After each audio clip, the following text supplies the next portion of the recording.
بسم الله الرحمن الرحيم. اللهم صل على محمد وآل محمد. اللهم صل على محمد وآل محمد.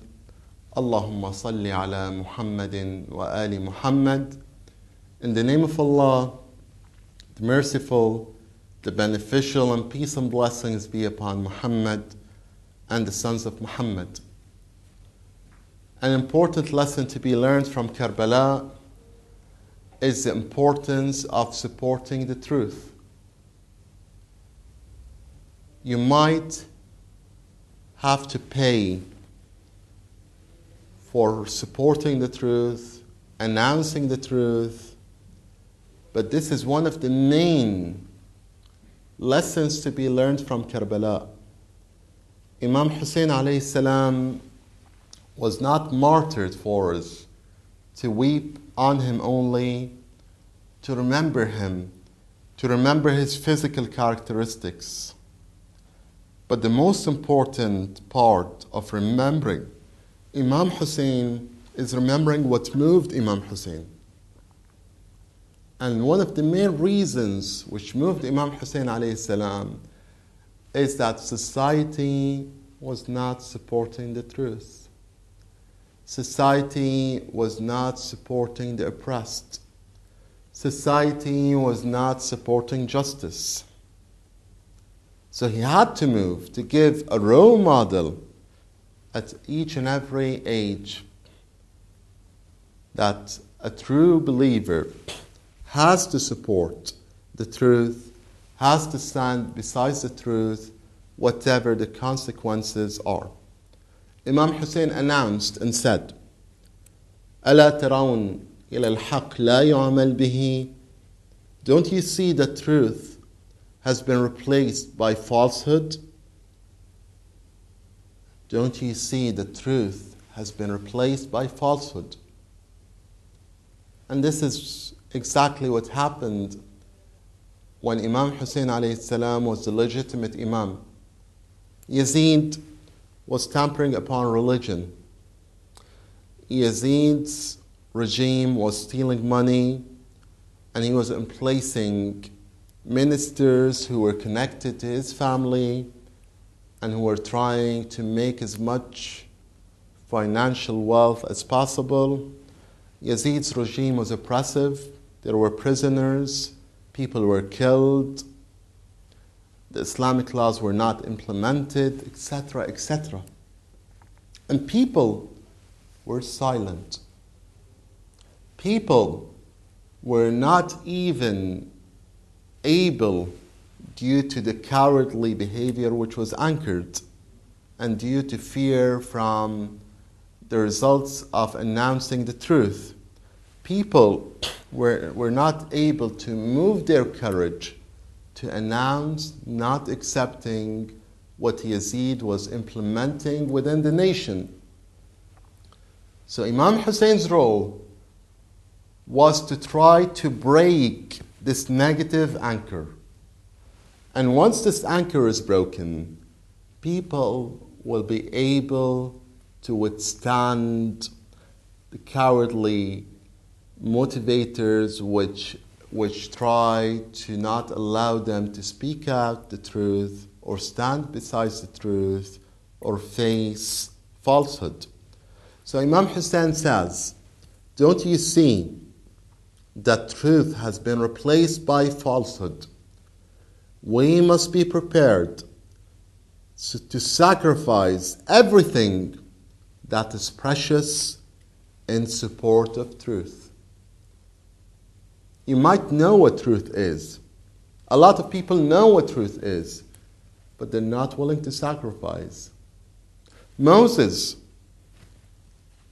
in the age of Pharaoh in Egypt, he was in a huge arena, something like a stadium today, according to the narrations available in the school of Ahlul Bayt, according to the Quranic verses. He was in a huge arena. And the arena was full of audience. Thousands of people were over there. And when Moses' stick has turned into a snake, the magicians on the other side kneeled down, bowed down, and said, "We have believed in the God of Moses." However, people have seen that. They were affected, and they began believing in the God of Moses. However, they went back home, and they didn't have the courage to announce that they believe in the God of Moses. Why? Because they've had cowardly behavior for tens of years. It's just like morphine being injected into a society whereby everyone becomes unable to stand up for the truth, to face the oppressor, to call for justice. And this is exactly what happened in the age of Moses. A similar scenario happened in Kufa. The people of Kufa knew that Imam Hussein was the legitimate leader. They wanted to support Imam Hussein. Their hearts were with Imam Hussein. But their tongues were imprisoned because they didn't have the courage to announce the truth. Their swords were either against Imam Hussein because of fear, or their swords were hidden somewhere instead of supporting Imam Hussein alayhi salam. So Imam Hussein over here says, we must be prepared to sacrifice everything that is precious in support of truth. And later on, he states a very important and critical statement. He says, truth, al-haq, is the essence of Islam. It's the essence of Islam. And this is a major point which should govern how we deal with others, how we deal with those oppressed in this universe, how we deal with oppressors, how we deal with any injustice. Everyone is looking for justice, and justice will be implemented all over the universe. In the day when Prophet Isa, the Messiah, reappears with Imam Mahdi, may Allah fasten his appearance to establish the government of justice, to establish the government whereby peace, stability, equality is implemented on everyone, regardless of religion, regardless of the color of your skin, regardless of the color of your eye, regardless of your background, regardless of your nationality.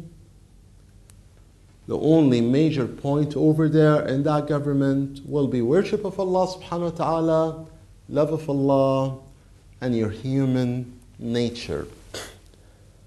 So following the truth is one of the most important lessons to be learned in Karbala.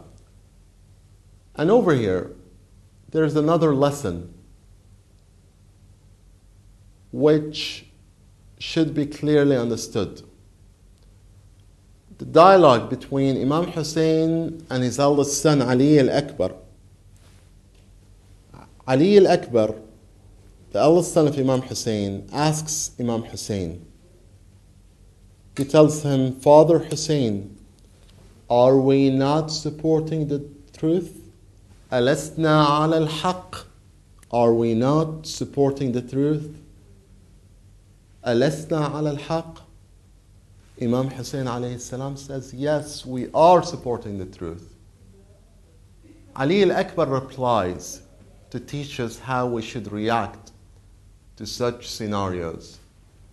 إذا لا نبالي وقعنا على الموت أم وقع علينا.